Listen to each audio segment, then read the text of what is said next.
talk a little bit because I'm going to just go back and forth, but start us off, Danielle. Yeah, sure. I'd love to go first. Nice to meet everyone. I see at least one Florida Gator in here. Good to see you guys. And I'm really glad to be here with all of you. It's always inspiring to see young people organizing on behalf of the Democratic Party, but just in general for some systemic change. So I just wanted to clarify with you, Mitchell, we're good. I'm going to go ahead and speak for a few minutes and then we'll pass it off to Maxwell. Is that correct? Beautiful. Awesome. So as Mitchell said, my name is Danielle Hawk. I'm the Democratic candidate for Congress in Florida's 3rd District. And I've spent most of my career working in higher education. I have had the privilege of getting to know a lot of really cool college students, working with them one-on-one. And there's one particular student that stuck with me that I think about a lot. And that's because her parent was a first responder who died during the attack on 9/11 in the line of duty when she was just a baby. And even with federal assistance, her family was still struggling to make ends meet. And it was more than a decade after they had suffered this tragic loss in their family. So when I was working with her, we talked a lot about what she was going to do after she graduated during our advising meetings together. And like many other students that I've worked with, she felt a sense of hopelessness about her future. She didn't know what she was going to do, how she was going to do it. And this young woman had already overcome insurmountable odds, but the challenges that she was facing still felt very familiar. Both our government and our society had promised that they were going to take care of her and her family, and yet here she was, not knowing how she was going to make ends meet.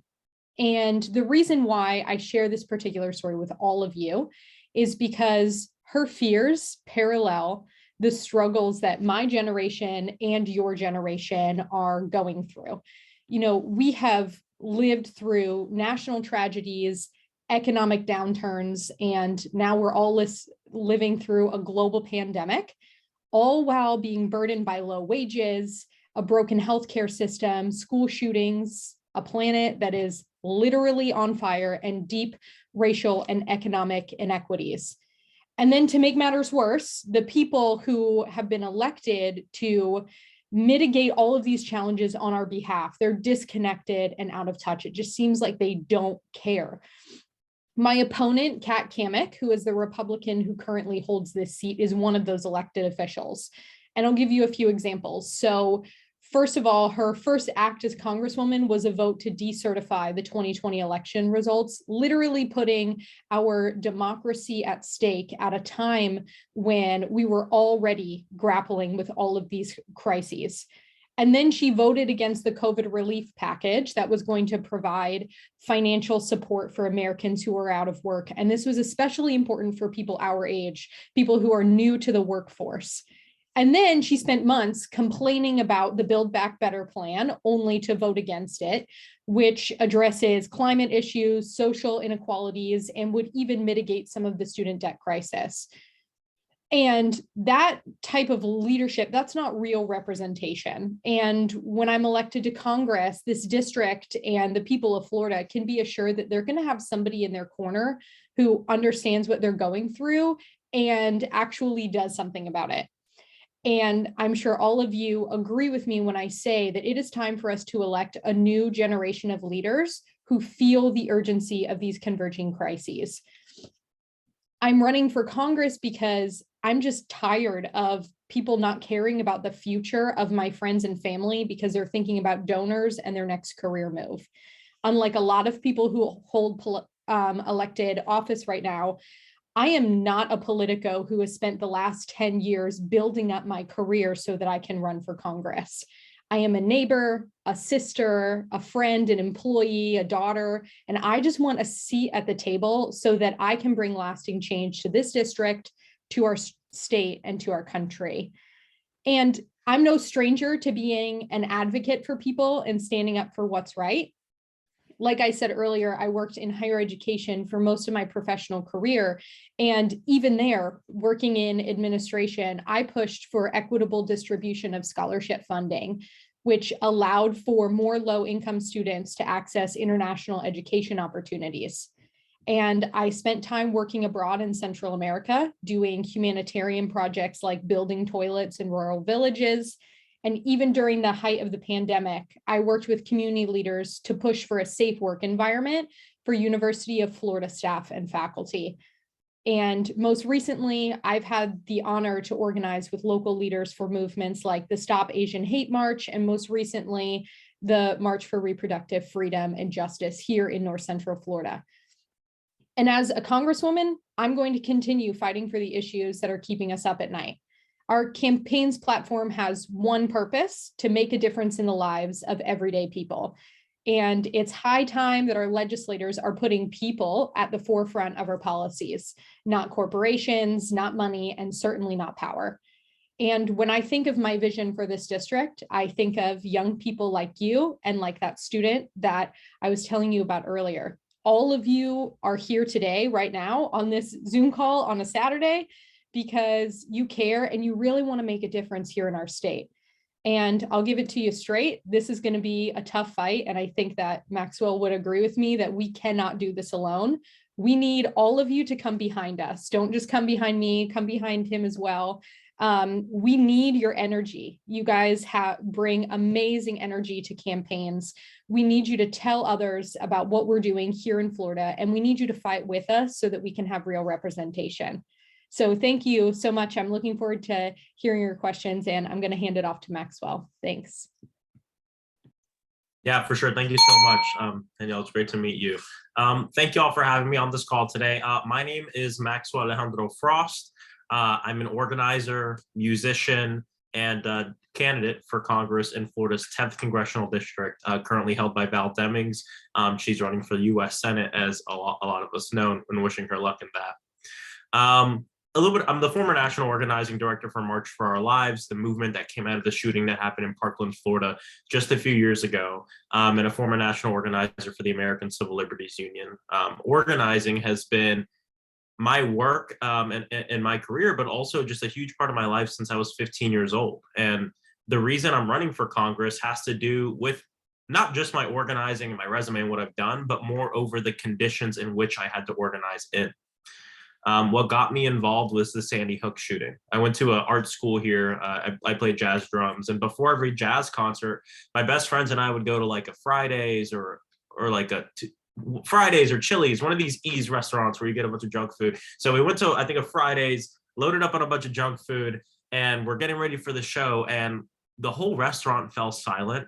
And we looked at one of the television screens, and we saw that someone walked into an elementary school and murdered a bunch of students and teachers in Sandy Hook, Connecticut. I couldn't play right that night. I couldn't think right the whole week, that month. I just kept thinking about it because I don't come from a community where gun violence is an everyday occurrence. And so I begged my parents to let me go to Washington, D.C. for the memorial, went up to the memorial, and I had a very specific moment there that completely changed my life. It's my call to action. I was sitting across from a student named Matthew Soto. His sister, Vicky, was one of the teachers who was murdered during that shooting. She hid all of her kids in cabinets. And when the shooter came around, he said, "Where are your students?" And she said, "I'm not telling you." And he killed her. He murdered her. And seeing a 16-year-old crying, talking about how much he missed his sister, how much he'll never get to meet her kids, seeing a 16-year-old with the demeanor of a 60-year-old changed my life. I mean, I went straight to my hotel room. I was crying. I called my mom, and like I made a commitment to myself. I said, I want to work for the rest of my life to make sure that we live in a world where no one has to ever feel like Matthew feels. And y'all know how it is. You get in for one reason, and then you find out that there's a lot of things messed up. And for every messed up thing, for every issue, there are many solutions. And for every solution, there's countless people working to make it happen. And that's what's kept me in the work, is really the people. So Sandy Hook got me involved. After that, I started organizing just across the state of Florida and across the country to elect good candidates. Went to work for the ACLU for a while, went to go work for March for Our Lives. But 2 summers ago, we had one of the largest uprisings that we've had in our country's histories around the security and protection of Black lives. As an organizer here in Orlando, I've been tear gassed, maced, beat, arrested, jailed for saying Black Lives Matter in a nonviolent way. About a year ago, a bunch of these organizers came up to me and said, Max, you should run for office. The first thing I said was, hell no. I was like, hell no, I'm not running for Congress. But they planted a seed in my mind, and I started thinking about it. I had conversations with a ton of folks across the community, about 200 people, and it was a resounding yes, but I still was at a crossroads. And for folks who don't know, I was adopted at birth, and I didn't know my biological parents at all until June of last year, about 2 months before I announced my candidacy. I asked my mom, if I could speak with my biological mother to hear her story. And what I heard was a story that is incredibly sad, but all too familiar. I'm one of 8 siblings. My biological mother didn't have money for healthcare, so she never went to the doctor when I was in the womb. And when I was born, I was shaking as an infant for about 2 weeks, and my parents brought me to the hospital to run tests to see what was up. And they came to the conclusion that I was suffering from withdrawals from crack cocaine as an infant. When I think about that story, when I tell my friends, they said, are you pissed at your biological mom? And I wasn't really mad at her. I was just sad. As a woman of color, she's someone who, because of the zip code she was born into, fell into a cycle of drugs, addiction, and crime to get by in life. And as an organizer, my theory of change, like my foundation, is based on seeing the world through the eyes of the most vulnerable and making sure that we make every decision with that vision. And when I spoke with my biological mom on the phone for the first time, I was talking to her about the conditions in which I was born. She said, Max, I had you at the most vulnerable point of my life. And everything came full circle for me. I hung up that phone and said, I need to run for Congress. I need to run for Congress for multiple reasons, but the top one is to issue a challenge to the people in my district to believe that they are entitled to the best things in this world because they are born, because they were born, because they're human beings, because they're people who can laugh, who can cry, who can hate, who can love and create. Because you're a human being, you deserve healthcare, you deserve housing, you deserve food, you deserve the things you need to live your best life. And at the end of the day, that's what this campaign is about. It's about issuing that challenge. Because for me as an organizer, when I finally realized that by virtue of being a human being, I deserved these things, I was fortified with a motivation that allowed me to go to jail, to be physically hurt, to do the things I need to do, and still wake up the next morning and know that my mission is true. And so that's why I'm running for Congress. And to be clear, we're going to win this campaign. It's not just to issue a challenge or move people to the left or anything. It's to win and fight for, to make the material conditions of our community better. My district is one of the most diverse districts in the entire country. We're about a third Black, a third Hispanic, a third white. And for me as an Afro-Latino, I think it's important that not only we have representation in race and in color, but we have representation in the type of policies that we're proposing, things that will impact the most vulnerable people in our community. I'll end by saying most of the people in my community, over 60% of the people in this district, cannot afford an unexpected $300 bill tomorrow. So for me, this campaign has to be about how do we address that? How do big ideas impact people's day-to-day life? And we've seen success in our messaging with issuing that challenge, talking about specifics so that way our community can hold me accountable, and how we build a campaign that's centered around cultural joy. Because for a lot of folks, politics is boring, right? Most people don't vote in this country. And so I think the interesting thing about candidates all across the state is that we have an opportunity to build a different brand of politics that's different than anyone's ever seen before. Something that makes people excited and something that says a better world is possible, and this is how we get there. And that's why I'm running for Congress. So excited to be here and answer y'all's questions, and thank you for having me. Awesome. I'll just get us started and throw both of y'all a couple of questions. Start with you, Maxwell. You've touched on a lot of things, but one thing that I know that gets touched on a lot for your campaign and also for Danielle's is y'all's ages. And so it was kind of wondering, do you see your age as a positive, a negative, neither? And how has it influenced the way you've run your campaign different than how you've seen campaigns run in the past? Yeah, that's a great question. And I think it's going to depend on the person. I think there's people who, see a young candidate. For folks who don't know, I'm 25 years old. I just turned 25 like 2 weeks ago. I'm a member of Generation Z. And I think for some folks, that's an exciting, inspirational thing. But there are people in this district who will see it as a negative. It's up to me as like a communicator and organizer to explain and make a case on why young people are fit to hold office, especially be in Congress. And for me, what I'm always talking about is let's think about the traditional set of qualifications we've always expected from our politicians since the beginning of this country. Most of them are like white men, older white men, but let's think about all those qualifications. And what I ask people is, what has this gotten you? Like I said, we still live in a district where most people don't have health care, and most people can't pay their bills. So we have to think more broadly. I believe that when we elect everyday people to represent everyday people, we get better results. I mean, we look at members of Congress who are thinking about how can I work outside the system and use my clout and who I am as a member of Congress to move forward policy and legislation on both the state and local level. And for me, that's what I'm thinking about. And so, I mean, I think it's a little bit of both, not to like duck out of your question, but it's up to me, it's up to our supporters to really share this message and explain how young people do deserve a seat at the table, how we have a vested interest in the future of this country and the things that are happening, how the climate crisis is going to impact us as older adults and our children and our children's children, how the fact that our country spends, I believe, 5-to-1 on seniors in poverty than children in poverty. And so I believe if we had younger folks in office, we'd see a lot of that change and we'd have some true representation. So, and to be clear, I'm not just running to represent young people, right? There's a lot of older folks in our district, and I'm going to be a representative that represents everybody. But I believe that my age is not something that's a detriment to me as an organizer and as someone who's going to be a servant leader, but it helps me see the world through a different lens. And there's not a lot of members of Congress who have that lens right now. So this always makes me chuckle because this is the number one question I get. I will go on a panel with a bunch of adults who are talking policy and we're having a great conversation. And then it turns to me and they say, what are you going to do about your age? I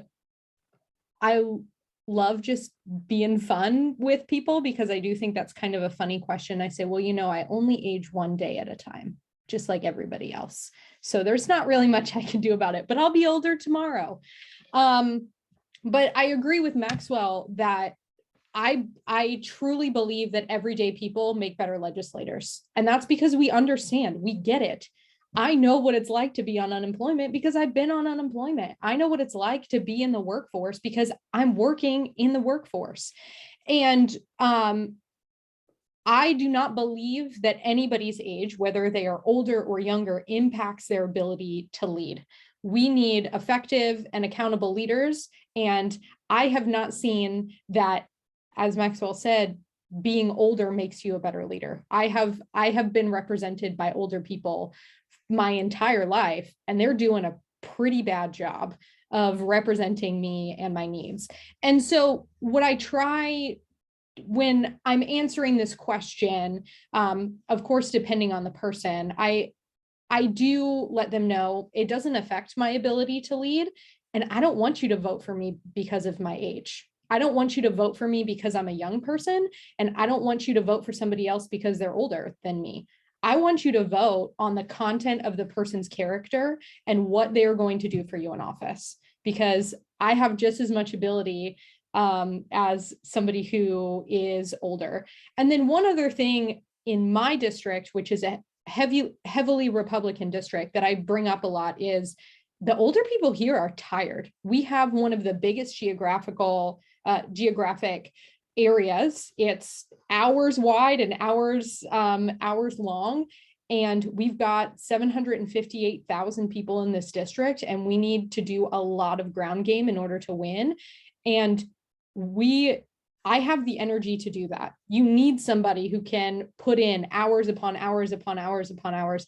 And I don't see my age as something that holds me back. I see it as an advantage, especially in this district.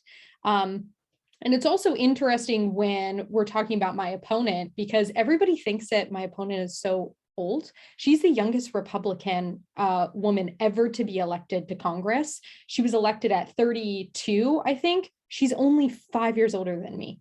So people are having these conversations, and I'm like, she was the chief of staff when she was my age for the previous Republican who held this seat. And she was one of the youngest chief of staff for Congress people, and they elected her.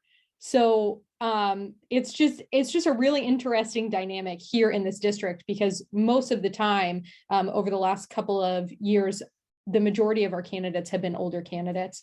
And it's a question that I get a lot, but I think it's an advantage, but I also want people to vote for me because I'm the right leader for them, not because I'm a young person. Absolutely, thank you.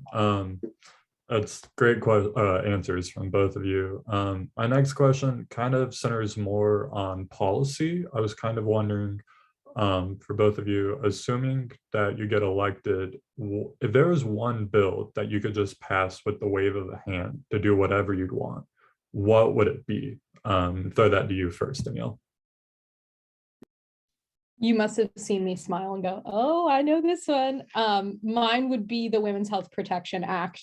I know it's already been written by somebody else, but our reproductive freedom, our reproductive rights are under attack. And I feel like we are just going down this deep, dark tunnel, and that will pull us out of it. So we absolutely need to codify our right to choose and a woman's reproductive freedom.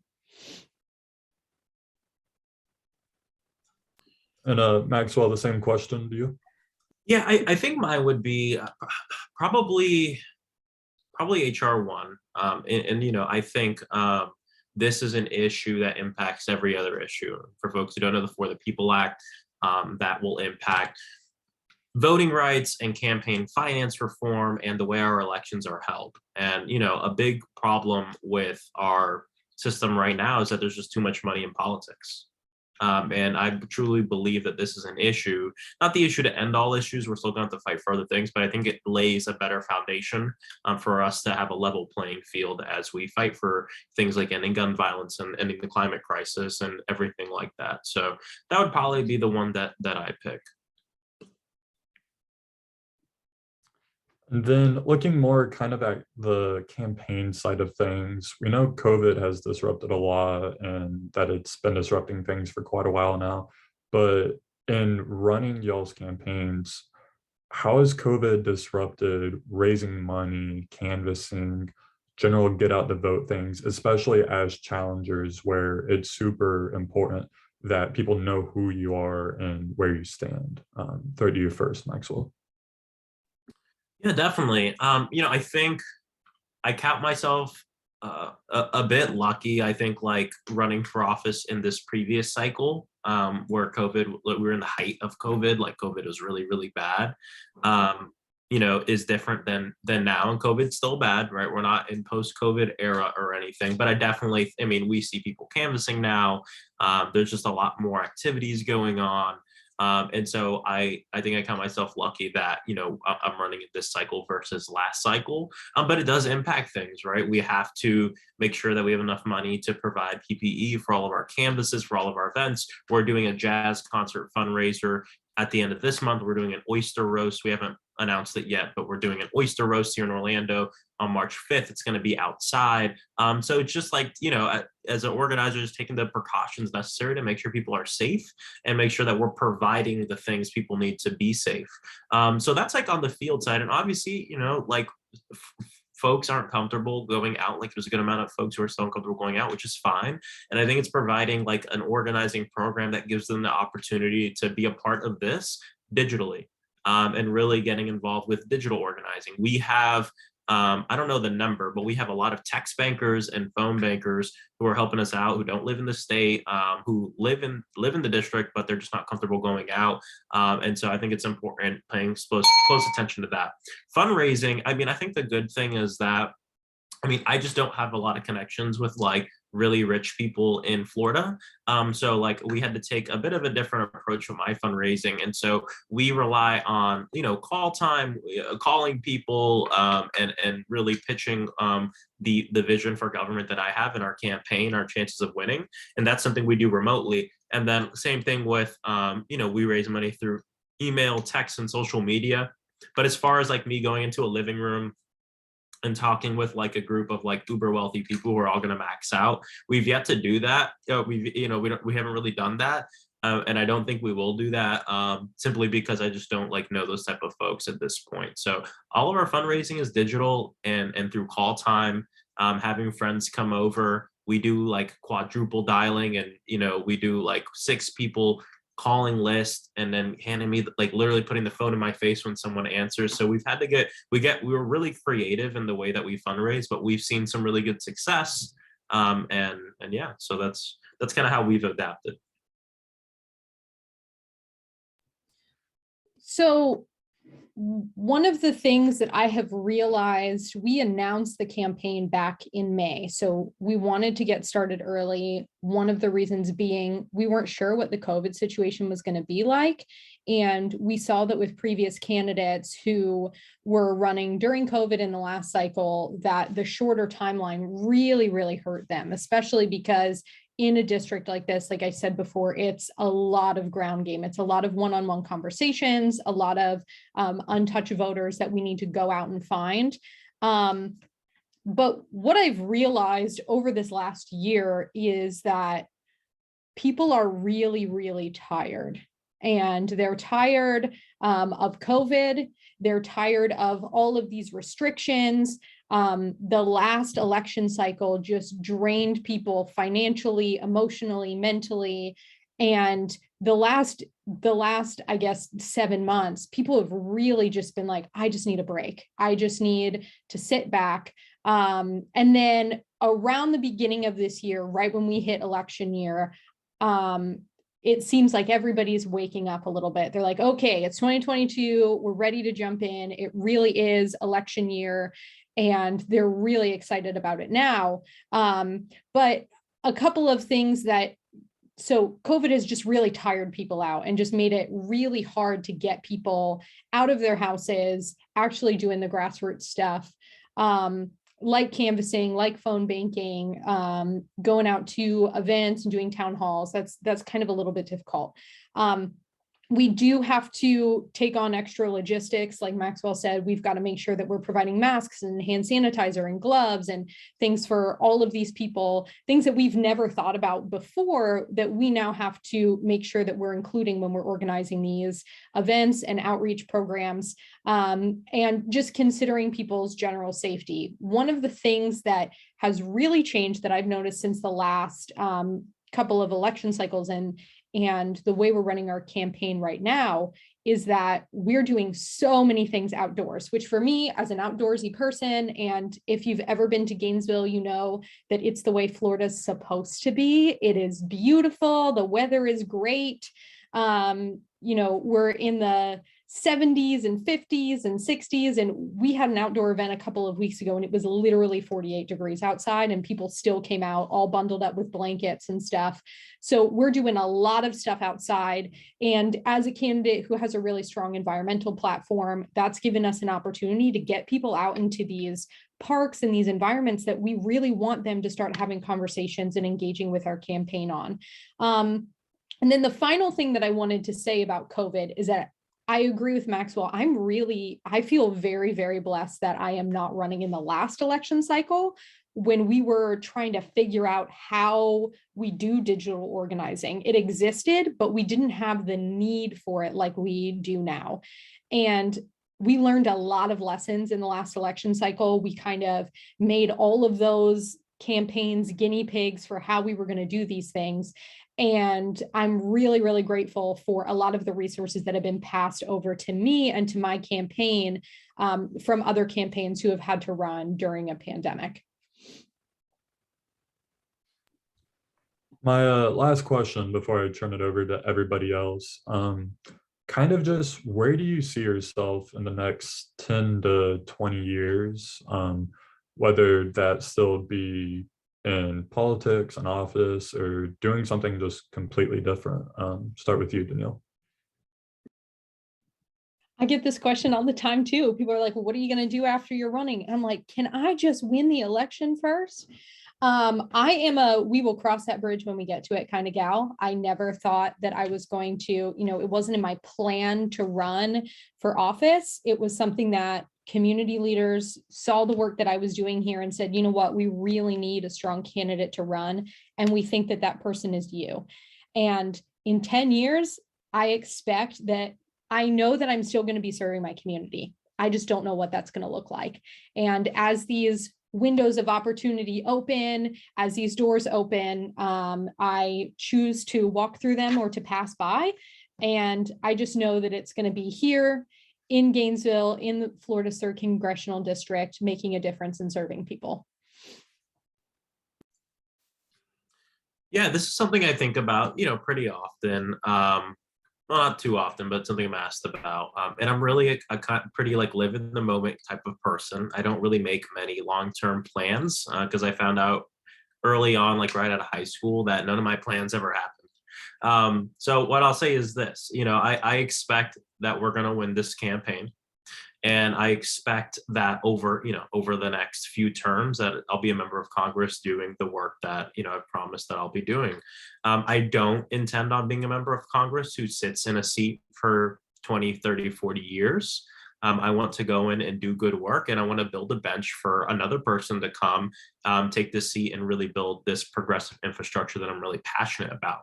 For folks who don't know, like I said, I'm a musician. I work in music. I work for like Coachella and some other big festivals, and that's still something that I'm going to continue to do in my life. And so I could see myself, founding a music festival or something in Orlando. I don't know, whatever my heart, decides. I've like dedicated my life to making a difference in the world through movement work, politics, and music. As long as I wake up every morning making decisions in service of that, I'm proud of myself and I'm where I want to be. Awesome. Thank you both. Like I said, that was my last question. We still have about 10 minutes left for this event. So everybody else who's with us, if you have a question, as always, feel free to unmute yourself, drop your question in the chat, just however you would like to do it. And I'm also going to remove the spotlight just so everybody can see everybody.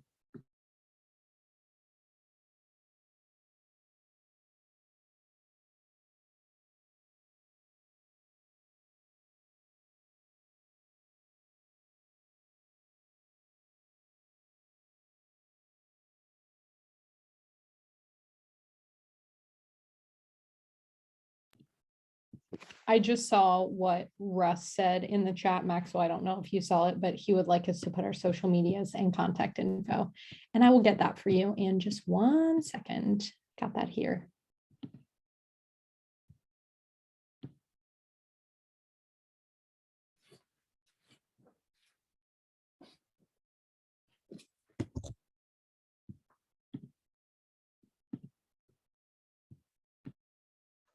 I have a question. So my question would be, coming to Tallahassee, the state capital, you have to work with the Republicans, and you have to kind of sit in the seat and reach across the aisle and get them to work with you on the certain issues that you find passionate about. And I like a lot of the issues that you guys talk about. So what would be your approach to getting Republicans to see our point of view and making some of those compromises? Yeah, that's a great question. I can answer first real quickly. And this is something I'm asked a lot. I just did an interview actually where someone said, okay, Maxwell, you have these big, bold ideas, Medicare for all, this and that you want to work for. But don't you know that Washington, D.C. is a horrible place where dreams come to die? And what I'll say is this: I do know how the system works, right? I mean, when I worked at the ACLU, we worked on federal legislation. I worked with the White House just about a year and a half ago, got $5 billion for community violence intervention and Build Back Better, and it took a lot of compromise. So what I'll say is this: I think the approach is, number one, ensuring that people know where I stand and what my North Star is. Right. I think that's incredibly important, especially as an organizer. There's going to be times where we have to compromise on things, where we have to, work incrementally to get to where we want to go. But if we lose sight and we're not bold on the things that we believe in, we lose. And this is a big reason why Republicans, they end up legislating better than Democrats a lot of the time, because they don't give up on what they want and they don't give a crap, right? And so for me, the difference between, I would say, me and other folks is I know how the system works. I know how to work through it, but the difference is I'm not going to allow my understanding of our system to change what I believe in and how hard I'm going to fight for it. It doesn't mean sometimes we're not going to compromise, but I think if we come to the table already at the compromise, we're destined to get less than what we wanted.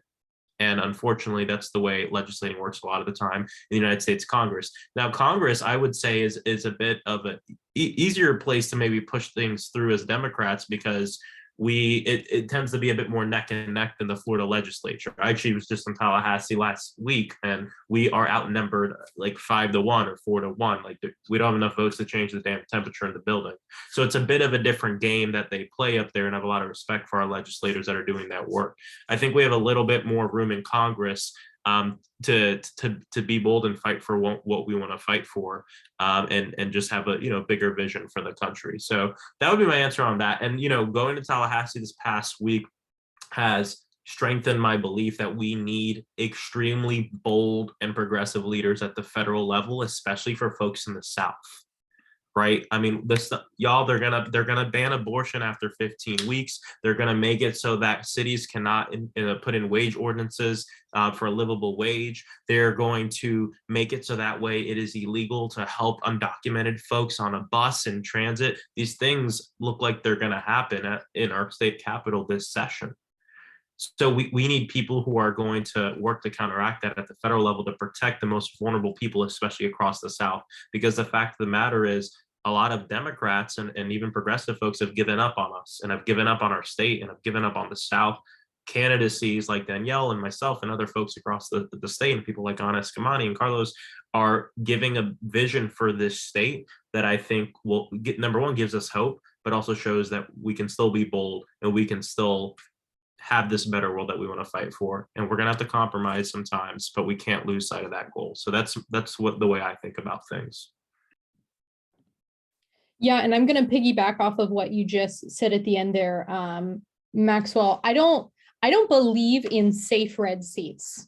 I don't believe in the idea that a state is just a red state and we can just be like, well, Florida's just a red state now. There's nothing we can do about that. Or, you're running in a Republican district. It's a safe red seat, so we're not gonna fight and work in that district anymore. We have seen the impossible happen in Florida. We saw, like, Annette Taddeo, she went ahead and flipped a Republican seat. We flipped a Republican Senate seat in Alabama, and even Nikki Fried, when Dems totally I'm trying to think of a non-crude way to say it. When we didn't do that well in the midterms, we still got a Democrat elected statewide, right? So we're still doing the impossible, not only across the country, but here in Florida. And I don't believe that just because a Republican might have an advantage, that means that we should just kind of throw our hands up and give up on a seat or a state. But when we're talking about compromising, right, you have to work in the real world. You have to work with people you don't agree with all the time. I have a boss that I went to college with. We work at a digital startup company together, and we disagree all the time. We don't even agree on, political issues, but we also don't agree on what we're going to do that day or the direction that the company is taking or anything like that. And I always say there's a reason why a pizza shop lets you do half and half with toppings, right? You can't get 5 friends in a room to agree what to put on a pizza. I think it's really unrealistic to assume we're going to put hundreds of legislators in a room and we're all going to agree on the exact same policy. And this is something that I truly believe progressives need to grow on, and Maxwell, I was really encouraged to hear you say this, compromise is not a bad thing. And we can make a compromise so that we can have a small win for our people, and that we can have a small win for everyday Americans without compromising our values. And we need to be willing to work with other people and get what we can. And that really comes with a base understanding of how our government works. We don't pass these ginormous, huge bills that totally change a nation's structure all at once. We pass smaller bills and we take things one step at a time. Government works really, really slow, and sometimes glacially slow. And we need to be willing to understand that and say, okay, what can we get? What can I do for my people here in Florida's 3rd district that I can, I call it pragmatically progressive. And that's funny, Russ, because there was an interview that Bernie Sanders did where somebody said, well, that means you're kind of a pragmatist, if that's what you're saying. And he was like, don't ever call me that again. But he was like, yeah, I kind of am a pragmatist at this point, because that's just the reality of the situation. It's just how the government works. And we've seen that if we want to get anything done, we're going to have to reach across the aisle. We don't have a choice, or we're just going to have this absolute gridlock. And I know that people are tired of our government just not being able to do anything. And like I said, there are things that we can compromise on without compromising our values, and we need to find out what those things are, and we need to be willing to do that. Yeah, that's all I have to say about that. And I'll also add really something I just thought of too is, I think a lot of times, especially when you turn on the news, people make it seem like we're further from a lot of these solutions than we are, right? Think about Build Back Better. We had really 2 senators who kept that from happening. One of the largest bills that would, I would say, would help change, not like a drastically change the fabric of our society, but do some big bold moves that would help everybody in this country. And we were really close to passing it, but it was two people in our own party who kept that from happening, who held the line, who didn't compromise on something that the majority of the folks wanted. And so I think the second piece of this is, obviously, once we're in Congress, once we're in the Capitol, there's work that needs to be done there. But what I always say is the work we do in there, I believe, is just as important as the work we do outside of Washington, D.C. And for me running, I see myself as a piece of a bigger puzzle in building a progressive apparatus and movement within Florida that empowers the people and allows us to build the political power we need, so we're never in those situations again. Because imagine a world where we had a bit more work done in Arizona and in West Virginia, and those senators are maybe different people or thought in a different way. Things would be a lot different right now. So for me as a person, and look, our races are very different, right? Like, Danielle's going to have a competitive general, which, hopefully we'll get a Democrat in there. I don't know much about the primary. For me, I'm in a very, very, very, very, very blue district. They had a Joe Biden rally when Joe Biden won in my district, right? I have a competitive primary. So for me, I see my lot in winning this primary, taking the energy I get and going across the state, stumping for good candidates, helping candidates get elected, making sure that I'm helping people fundraise so we can build up power all across Florida. There's no one else in my race that is dedicated to doing that to the level that I am. And I can say that for a fact. And so we need more candidates, not just who will work in Congress to do what we need, but work outside so we can build the political power that is necessary to amass the numbers we need so we can really deliver for people. And what I plead with y'all is, I'll say this because I know a lot of y'all are going to work on campaigns this cycle, and you're going to work for candidates who have an old school way of thinking about politics. And it's about giving people something to vote against. And that we did a lot of that last cycle. Please, please, please don't fall into that trap. We got to give people something to vote for, not vote against. People are tired of that type of politics. I promise you that. And the problem, and I think part of the reason why we get so close in Florida and then we never get over the edge, is because we're always on that side of politics. But when we see things like Amendment 4, Amendment 2, these are big progressive ideas that change Florida, allowing 1.6 million people to vote, $15 minimum wage. These things passed with over 60% of the vote. People who voted for Donald Trump voted for a $15 minimum wage. People who voted for Donald Trump voted for 1.6 million people with previous felonies the right to vote, because those campaigns were about a future and a tangible thing that could happen for our society. We need our candidates to do that. There's a reason why no Democratic candidate is getting 60% of the vote statewide. It's when you add the D and the R, people get in their corners. We need candidates who are going to kind of step away from that and provide a vision for the future, and where people can look at a candidate and think about, you know, what that can mean for their life. So sorry, that's all I'll say. I was just thinking about that in this Yeah, conversation. well, you just inspired me to say something else. So you were talking about, you know, you have that competitive primary and then the general because you're in a safe blue. I kind of have the opposite, right? Where we've got a pretty sure primary, and then on the other side, we really got to fight with in the general. And when people ask me, you know, okay, what makes you different? Because we've had all these Democratic candidates, what makes you different than all of these other people that have won the primary and then go against a general and get absolutely slapped in the general? One of the things that is a core part of our campaign is working with down ballot candidates. So we're not just going around with, you know, people who are running for Senate or other congressional seats throughout Florida. We're actually working with city commission and mayor's races, and they're all up at the same time. And those are the ones that actually drive the turnout. We're not driving turnout up at the top of the ticket like they do in these down ballot elections. And we've got a couple of really unique changes that have happened in different counties in this district. And we're taking advantage of that energy for these elections that are going to be a little bit different. And we're working with them.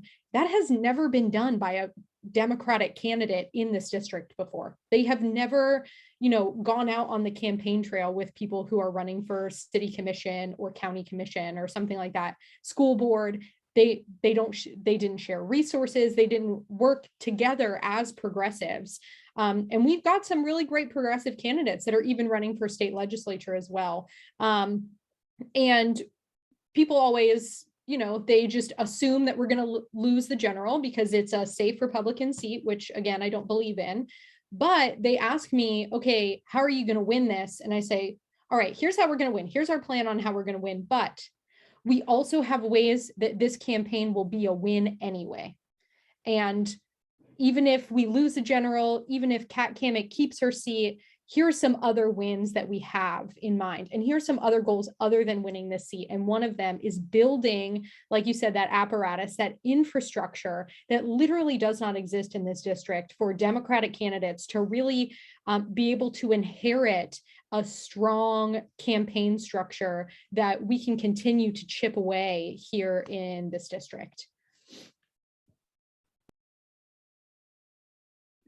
Awesome. Thank you so much, both of you, on behalf of Florida College Democrats. Really appreciate both of y'all coming out today, being able to speak. No, y'all have really busy campaigns. Hopefully we as Florida College Democrats will be able to help y'all in every way we can. But I will say we went over a couple minutes. So thank you everybody who came to this event for Young Floridians. We are going to take a small break, but we'll be back here in a little bit for our next event. Thank you so much for having me. It was great to chat with all of you. Yeah, thank you. Have a great day.